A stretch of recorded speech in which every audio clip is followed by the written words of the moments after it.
નમસ્કાર ખેડૂત મિત્રો, સ્વાગત છે તમારું ખેડૂત ચેનલની અંદર। આજે તારીખ 1 ફેબ્રુઆરી 2024 ને વાર ગુરુવાર। આજના ઊંઝા માર્કેટ યાર્ડના તાજા બજાર ભાવ। તો ખેડૂત મિત્રો, આજે ઊંઝા માર્કેટ યાર્ડની અંદર જીરુનો સૌથી ઊંચો ભાવ 7,400 રૂપિયા જોવા મળી રહ્યો છે। આજે ફરીવાર ઊંઝા માર્કેટ યાર્ડમાં જીરુના ભાવમાં 300 રૂપિયાનો ઉછાળો જોવા મળી રહ્યો છે, તેમજ ભાવ પણ 7,000 પ્લસ બોલાઈ રહ્યો છે। તો ચાલો ખેડૂત મિત્રો, આપણે જાણી લઈએ કે આજે રાયડો, જીરું અને અજમાના ભાવ શું ચાલી રહ્યા હતા।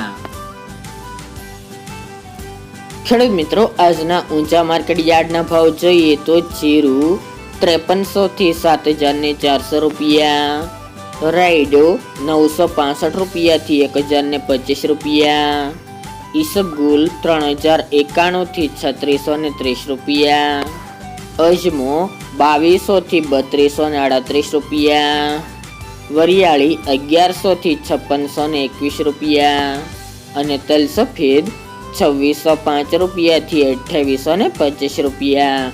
તો ખેડૂત મિત્રો, આ હતા આજના ઊંઝા માર્કેટ યાર્ડના તાજા બજાર ભાવ।